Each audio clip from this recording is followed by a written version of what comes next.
بسم اللہ الرحمن الرحیم۔ السلام علیکم ورحمۃ اللہ وبرکاتہ۔ جو شخص رجب کی آخری جمعہ اس تسبیح کو پڑھے گا، اسے 7 زمینوں 7 آسمانوں کے وزن سے زیادہ ثواب ملے گا۔ ناظرین، انسان اشرف المخلوقات کے علاوہ زمین پر اعلیٰ کا خلیفہ ہے، اسے سب سے زیادہ تسبیح بیان کرنی چاہیے۔ رسول کریم صلی اللہ علیہ وآلہ وسلم نے فرمایا کہ ہر روز جب سورج طلوع ہو کر بلند ہوتا ہے تو کائنات میں اللہ تعالیٰ کی مخلوقات میں کوئی بھی چیز ایسی باقی نہیں رہتی جو اللہ تعالیٰ کی تسبیح و تحمید نہ بیان کرتی ہو، سوائے شیطانوں اور غافل انسانوں کے۔ ناظرین، تسبیح عظیم ترین ذکر میں سے ہے۔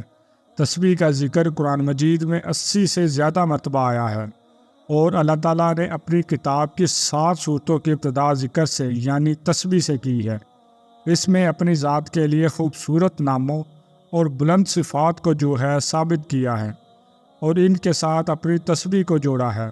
سیدنا ابو سعید خدری رضی اللہ تعالیٰ عنہ رسول اللہ صلی اللہ علیہ وآلہ وسلم سے بیان کرتے ہیں کہ آپ صلی اللہ علیہ وآلہ وسلم نے فرمایا، حضرت موسیٰ علیہ السلام نے عرض کی کہ اے میرے رب، مجھے ایسی چیز بتائیں جس سے میں آپ کی یاد کروں، آپ کو یاد کروں اور تجھ سے دعا کیا کروں۔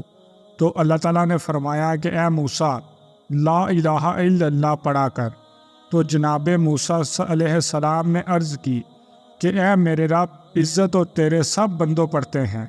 تو فرمایا، اے موسیٰ، سوائے میرے اگر 7 آسمان اور ان کے باشندے اور 7 زمینیں جو ہیں ترازو کے ایک پلڑے میں رکھ دیے جائیں اور دوسرے پلڑے میں صرف لا الہ الا اللہ رکھ دیا جائے تو لا الہ الا اللہ جو ہے وہ بھاری ہوگا۔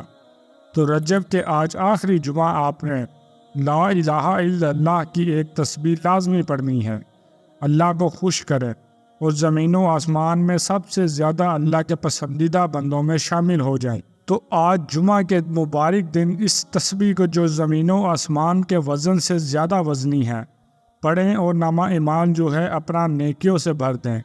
تو اگر آپ کو ویڈیو اچھی لگی، اسے آپ نے لائک کرنا ہے، شیئر کرنا ہے اور چینل کو سبسکرائب کرنا ہے۔ جزاک اللہ۔